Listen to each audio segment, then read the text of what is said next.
Hello team. आज हम discuss करेंगे कि आप अपने जीवन में पहला शेयर क्यों खरीदें। आप अपने जीवन में पहला शेयर इसलिए खरीदें ताकि आप अपने जीवन के मानवता के जो अलग अलग आयाम हैं उन्हीं सभी आयाम को आप एक्सप्लोर करें। और जैसे इमोशनल मैच्योरिटी है, और आप जब अपने इस इमोशनल मैच्योरिटी एक बार नोटिस करेंगे तो उसके बाद में जब आप इसको एक्सप्लोर करेंगे धीरे धीरे तो आप काफ़ी सारी चीज़ें पता चलेगी आपको। वैसे ही जैसे हमारी हर इंसान हर पर्सनैलिटी में कुछ ब्लॉकेज होते हैं, उनको हम एक्सप्लोर करें। कंस्ट्रक्टिव रिलेशनशिप है, हम उनको अच्छे से एन्जॉय करना सीखें। जैसे कि मेरा मैंने चूँकि मेरी स्टडी एक इस तरह से रही है कि मैं अकेले में ही ज़्यादा पढ़ा हूँ, तो एक मेरे टोटल एक जो सेंस ऑफ ह्यूमर है उसकी वाट लगी हुई है टोटल। तो बहुत टाइम लग गया उसको नेगेटिव से नॉर्मल लाते हुए, हालाँकि अभी भी ये पॉजिटिव नहीं हो पाई है। ऐसे ही हम बिना झोल-मोल के जीवन को कैसे जिएँ? जब आप इस कांसेप्ट को भी एक्सप्लोर करोगे तो आप काफ़ी सारी चीज़ें एन्जॉय करेंगे। फिर उसके बाद में आता है cultivate A healthy body and mind. तो बॉडी और माइंड में इस वजह से आप अपनी लाइफ में एक शेयर इसलिए बाय कर सकते हैं कि आप एक नया एक्सपीरियंस होगा। अच्छा, ये मैंने एक शेयर खरीदा।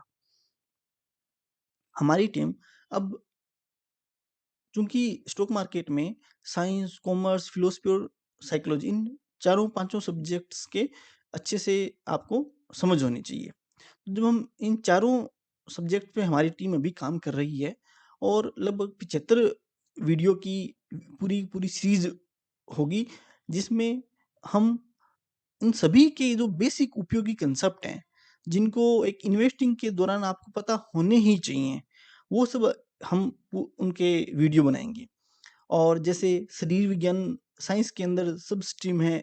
बायोलॉजी तो शरीर विज्ञान क्या है, हमें इसमें क्या-क्या कंपनियाँ इस पे क्या-क्या प्रोजेक्ट काम कर रही हैं, फिनटेक है, टेक्नोलॉजी है जैसे ब्लॉकचेन है, एनएफटी है, ये क्या-क्या है, इनमें क्या-क्या चीज़ें हो रही हैं, और माइक्रो फाइनेंस है, और हमारी टोटल इकोनॉमी किस तरह से काम करती है, और उसमें क्या-क्या कंसेप्ट होते हैं, क्या-क्या आफ्टर और बिफोर इफेक्ट्स होते हैं, कौन-सी इंडस्ट्री को किस तरह से स्टडी करना चाहिए, और कौन-सी इंडस्ट्री में क्या-क्या प्रो एंड कॉन्स हैं, और कंपनी का है कि उसका फंडामेंटल एनालिसिस कैसे किया जाए, उसका टेक्निकल एनालिसिस कैसे किया जाए।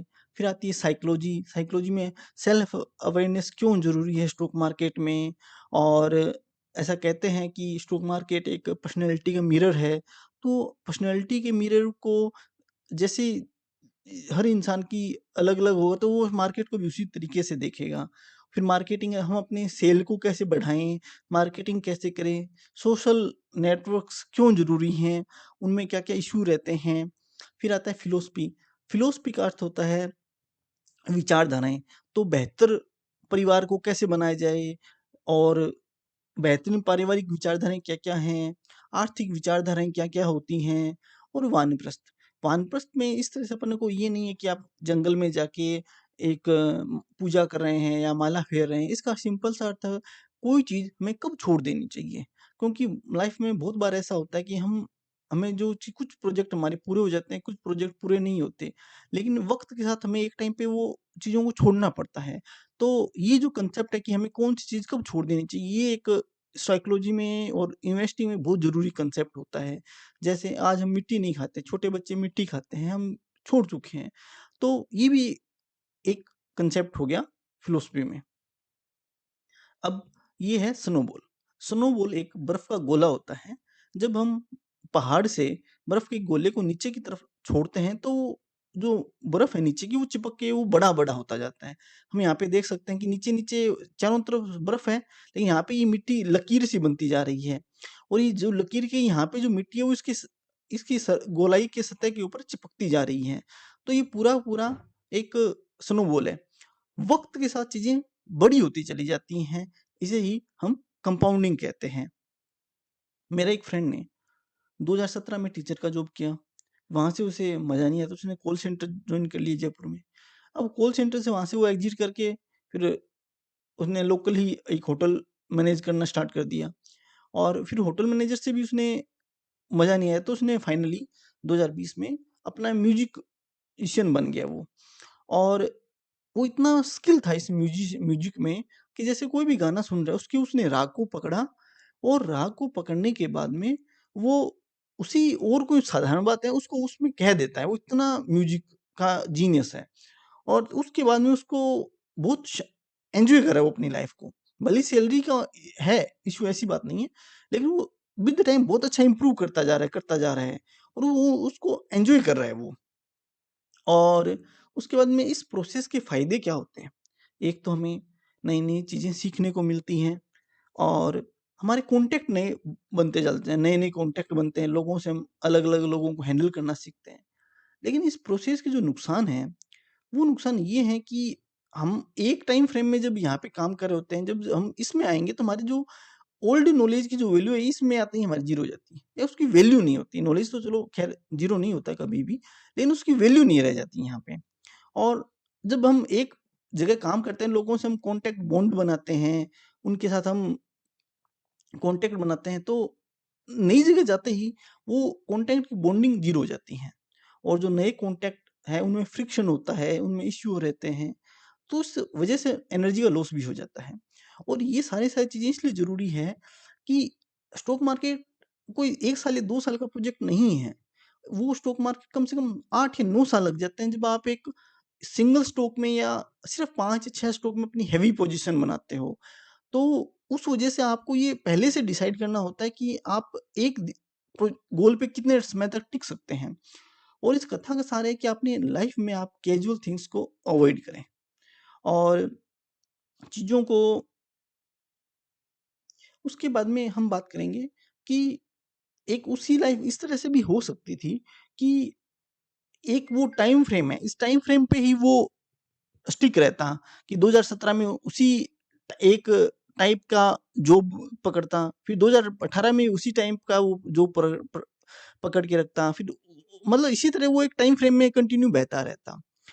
मैं मानता हूँ इस चीज़ से कि हमारे जो प्लान है अधिकतर फेल हो जाते हैं, और अचानक से ऐसे-ऐसे चीज़ें होती हैं, ऐसे-ऐसे चीज़ें समस्याएँ आती हैं, हमें वो हमारे प्लान की धराशायी रह जाते हैं। लेकिन जो मेन जो इश्यू है, वो ये कि हम ज़रूरत पड़ने पे हम अपने प्लान को चेंज कर दें, लेकिन कभी भी अपने गोल को चेंज ना करें। गोल आप अपनी लाइफ़ में 5 साल पहले बनाएँ, 3 साल पहले बनाएँ, और उस दिशा में ही कंटिन्यू प्रवाहित हों, उस दिशा में ही आप बहें। क्योंकि अब हम देखते हैं कि एक चेन, ये चेन का एक टुकड़ा, इसी चेन को इसमें जोड़ दिया गया, फिर अगली चेन का टुकड़ा उसी में जोड़े, अगले टुकड़े को इन दोनों में जोड़ दिया। तो हमारे जो लाइफ के जो इवेंट्स होते हैं, हमारी जो लर्निंग होती है, वो अगर एक ही दिशा में अगर रहे, तो वो विद द टाइम टाइम बीतते-बीतते यहाँ आते एक लंबी चेन बन जाती है।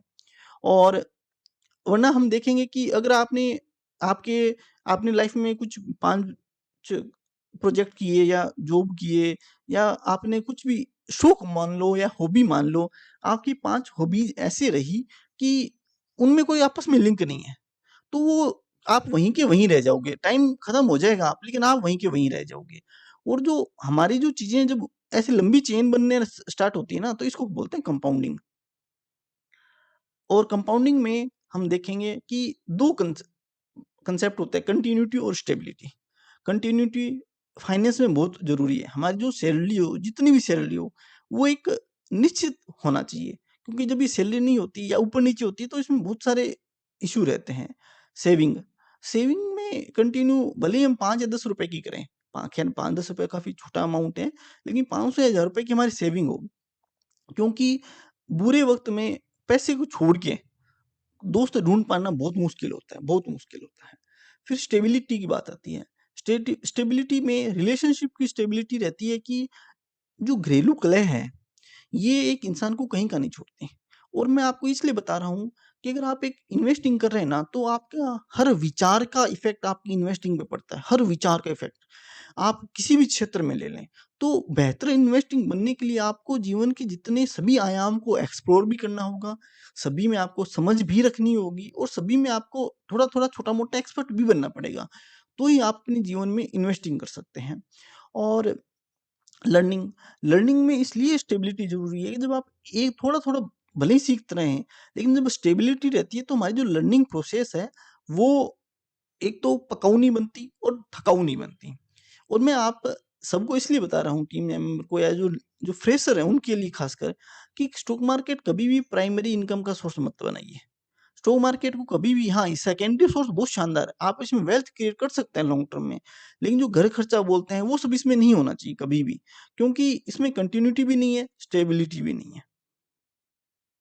अब हम ऑपरेशन कैपेसिटी के आधार पे हम 3 तरह के कंप्यूटर होते हैं। एक तो डेस्कटॉप कंप्यूटर है, जिसको हम डेली यूज़ करते हैं। फिर आता है मेन फ्रेम कंप्यूटर। ये बड़ा कंप्यूटर बड़ी कंपनियों के बड़े-बड़े प्रोजेक्ट पूरा करने के काम में आता है। इसमें 4 से 5 सीपीयू लगे रहते हैं, सेंट्रल प्रोसेसिंग यूनिट, और ये बड़े-बड़े प्रोजेक्ट को साइमल्टेनियसली कर सकता है। ख़ैर, ये अलमारियों का गोदाम है, ये सुपर कंप्यूटर है, और ये नासा यहाँ पे टैग भी बना हुआ है, और इसके बारे में हम सभी जानते हैं। अब बात आती है कि हम मेन फ्रेम कंप्यूटर कैसे बने? हम इसके लिए ज़रूरी है कि साइंस के बेसिक उपयोगी कांसेप्ट हमें पता हों।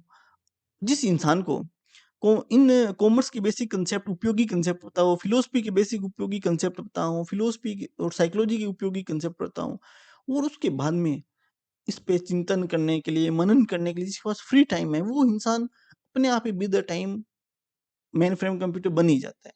और जब आप मेन फ्रेम कंप्यूटर बनने की कोशिश करते हो या इस दिशा में प्रयासरत रहते हैं, तो आप औरों से बड़े आराम से आगे निकल जाते हैं। फिर बात करते हैं कि हम मेन फ्रेम कंप्यूटर बनने की प्रोसेस क्या है? इसके लिए ज़रूरी है कि हम शांति से दिन में 15-20 मिनट बैठें। हमें किसी बाबा जी का ध्यान नहीं करना, हमें कोई मालाएँ नहीं फेरनी बैठ के, और हमें कोई, बस इतना है, आप शांति से 10-15 मिनट बैठें बस, जब भी आपको फ्री टाइम मिले। जो हमारा सबकॉन्शियस माइंड है ना, वो हमारे जो अंदर आइडिया आते हैं दिमाग में, उन सबको अपने आप ही वो प्रोसेस करेगा, अपने आप ही एडजस्ट करेगा, बस आपको शांति से बैठना है। जब आप शांति से बैठ जाने स्टार्ट हो जाएँगे, तो जैसे एक वैज्ञानिक थे, उन्होंने बोला कि मैं बैठा था पेड़ के नीचे, सिर पे गिरा सेब और मैंने कंसेप्ट निकाल दिया। ऐसे ही एक वैज्ञानिक थे कि वो बैठे बाथ टब में आराम से लेटे हुए थे, और बाथ टब में आराम से बैठे हुए, लेटे हुए थे। बैठे-बैठे उन दिमाग में आइडिया, और उन्होंने पानी के जहाज बना दिए।